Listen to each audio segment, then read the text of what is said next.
আসসালামু আলাইকুম। বাংলা সংবাদে সবাইকে স্বাগত জানাচ্ছি। আমি চিন্তিয়া হক। শুরুতেই সংবাদ শিরোনাম।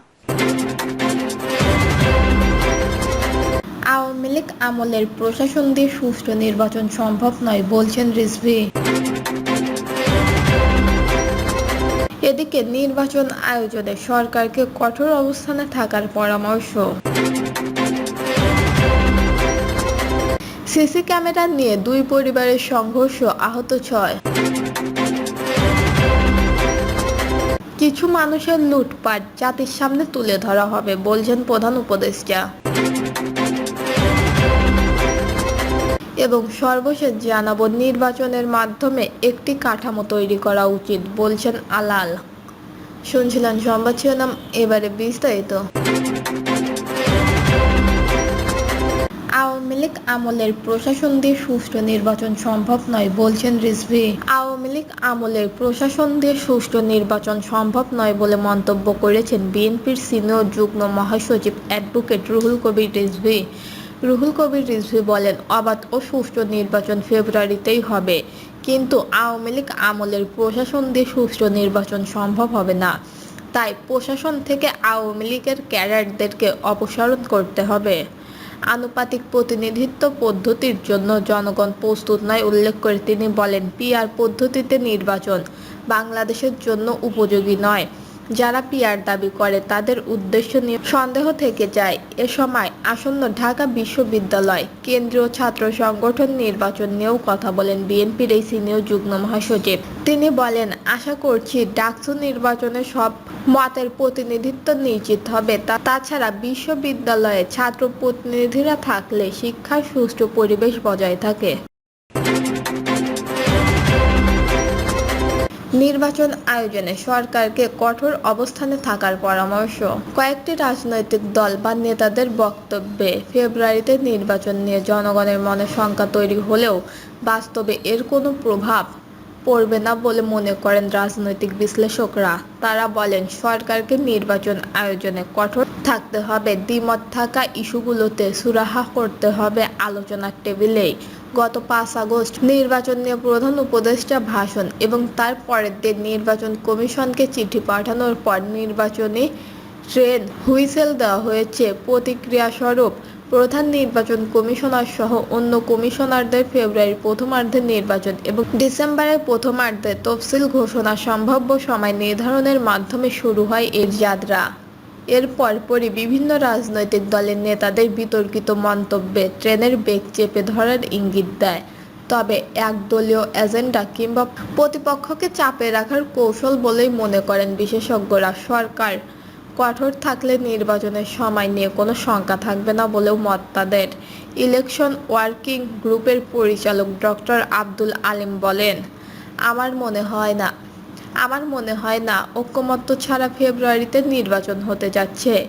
নিশ্চয়ই সবার সঙ্গে আলোচনা করে সিদ্ধান্ত নেওয়া হয়েছে, কাজেই এর বাইরে বক্তব্যগুলো রাজনৈতিক। সংস্কার ও বিচার ছাড়া নির্বাচন হলে পুরনো সমস্যা ফিরবে। প্রধান উপদেষ্টার এমন বক্তব্যেও ফেব্রুয়ারিতে নির্বাচন নিয়ে শঙ্কা প্রকাশ করেন অনেকে। তবে এর মধ্যেও তেমন কোনো প্রতিবন্ধকতা দেখছে না বিশেষজ্ঞরা। বলেছেন, এরই মধ্যে সংস্কার ও বিচারের অগ্রগতি লক্ষণীয়। ঢাকা বিশ্ববিদ্যালয়ের রাষ্ট্রবিজ্ঞান বিভাগের অধ্যাপক ডক্টর মাহবুবুর রহমান জানান, নির্বাচন কমিশন প্রস্তুতি গ্রহণ করেছেন। ইতিমধ্যে তারা আরপিও সংশোধন করেছে, কাছে গিয়ে চলছে। সংশয় হচ্ছে বলে আমি মনে করি না। নির্বাচন ট্রেনের যাত্রা বাধাগ্রস্ত করলে গণতন্ত্র উত্তরণের পথ কঠিন হবে বলে আশঙ্কা বিশেষজ্ঞদের। সিসি ক্যামেরা নিয়ে দুই পরিবারের সংঘর্ষ, আহত 6। ব্রাহ্মণবাড়িয়ার বিজয়নগরে বাড়িতে সিসি ক্যামেরা স্থাপনকে কেন্দ্র করে দুই পরিবারের মধ্যে সংঘর্ষের ঘটনা ঘটেছে। এতে উভয় পক্ষের নারীসহ অন্তত 6 জন আহত হয়েছে। রোববার রাতে উপজেলার পটন ইউনিয়নের নোয়াগাঁও গ্রামে এই ঘটনা ঘটে। বিষয়টি নিশ্চিত করেছে বিজয়নগর থানার ওসি মোহাম্মদ শহীদুল ইসলাম। রাতে স্থানীয়রা তাদের উদ্ধার করে ব্রাহ্মণবাড়িয়া 250 শয্য বিশিষ্ট জেনারেল হাসপাতালে ভর্তি করেন। হাসপাতালে নেওয়ার পর জরুরি বিভাগে উভয় পক্ষ ফের সংঘর্ষণে জড়িয়ে পড়ে। পরে হাসপাতালের বক্সের পুলিশ গিয়ে পরিস্থিতি নিয়ন্ত্রণে আনে। স্থানীয়রা জানান, নোয়াগাঁও গ্রামের কাদের মিয়ার ছেলে মামুন ভূঁইয়া তাদের বাড়ির নিরাপত্তার জন্য সিসি ক্যামেরা স্থাপন করেন, কিন্তু শনিবার মামুনের চাচা রাজ্জাক মিয়ার ছেলে হৃদয় ও অন্তর ক্যামেরাগুলো ভাঙচুর করেন বলে অভিযোগ ওঠে। রোববার সন্ধ্যায় মামুন ক্যামেরা মেরামত করতে গেলে এই নিয়ে তর্কাতর্কি শুরু হয় ও এক পর্যায়ে রাতে দুপক্ষ সংঘর্ষণে জড়িয়ে পড়ে। এই বিষয়ে বিজয়নগর থানার ওসি মোহাম্মদ শহীদুল ইসলাম বলেন, ঘটনার বিষয়ে তদন্ত চলছে, অভিযোগের ভিত্তিতে আইনগত ব্যবস্থা নেওয়া হবে। কিছু মানুষের লুটপাট জাতির সামনে তুলে ধরা হবে বলছেন প্রধান উপদেষ্টা অধ্যাপক ডক্টর মোহাম্মদ ইউনূস বলেছেন, দেশের সম্পদকে কিভাবে লুটপাট করেছে কিছু মানুষ তা জাতির সামনে প্রকাশ করা হবে। সেই জন্য সবগুলো সংস্থাকে জোটবদ্ধ হয়ে কাজ করতে হবে। রোববার রাষ্ট্রীয় অতিথি ভবন যমুনায় জাতীয় রাজস্ব বোর্ডের চেয়ারম্যান মোহাম্মদ আব্দুর রহমান খান ও এনবিআরের কেন্দ্রীয় গোয়েন্দা সেল মহাসচিব আহসান হাবিবকে এই নির্দেশনা দেন প্রধান উপদেষ্টা।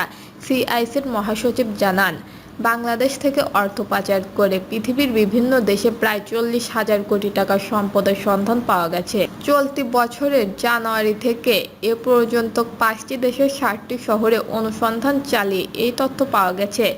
বিস্তারিত জানার পর প্রধান উপদেষ্টা বলেন, অর্থ পাচারের সঙ্গে জড়িতদের চিহ্নিত করে আইনের আওতায় আনতে দুদক, সিআইসি ও পুলিশের সিআইডি সহ অন্যান্য সংশ্লিষ্ট কর্তৃপক্ষের সমন্বয়ে যথাযথ ব্যবস্থা গ্রহণ করা হবে। তিনি বলেন, এমন দৃষ্টান্ত স্থাপন করতে হবে যাতে ভবিষ্যতে কেউ দেশের সম্পদ লুট করে বিদেশে সম্পত্তি তৈরি করতে না পারে। নির্বাচনের মাধ্যমে একটি কাঠামো তৈরি করা উচিত বলছেন আলাল। বিএনপি চেয়ারপারসনের উপদেষ্টা আলাল বলেছেন, সামনে নির্বাচন আসছে, এই নির্বাচন কোন পদ্ধতিতে হবে সেটার জন্য পরীক্ষা নিরীক্ষার যে সময়, সেই সময়টা না দিয়ে আগে নির্বাচনের মাধ্যমে একটা কাঠামো তৈরি করা উচিত, যেখানে লেখা থাকবে যারাই দায়িত্বে আসুক তারা পরবর্তীতে এই পদ্ধতিগুলো নিয়ে পরীক্ষা নিরীক্ষা করে গ্রহণ করতে পারেন। তিনি বলেন, এখন আর কোনো সংবাদ মাধ্যমে কেউ হস্তক্ষেপ করে না, কেউ বলে না এই খবরটা প্রচার করতে পারবে না কিংবা এই খবরটা বারবার প্রচার করতে হবে। কোনো সাংবাদিক আর প্রধান উপদেষ্টার কাছে গিয়ে বলে না, প্রশ্ন করতে আসেনি, প্রশংসা করতে এসেছি। কোনো সাংবাদিক কর্মী বা উপদেষ্টাদের পেছনে তেলের বোতল নিয়ে হাঁটে না।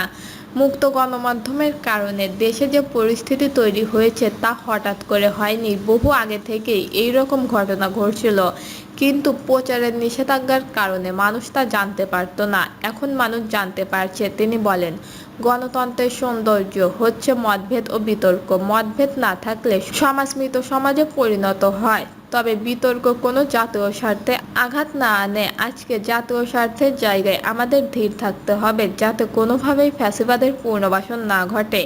এই বিষয়ে সব রাজনৈতিক দলই অভিন্ন অবস্থানে রয়েছে, তাই জাতীয় ঐক্যের মঞ্চ ইতিমধ্যেই প্রতিষ্ঠিত হয়েছে।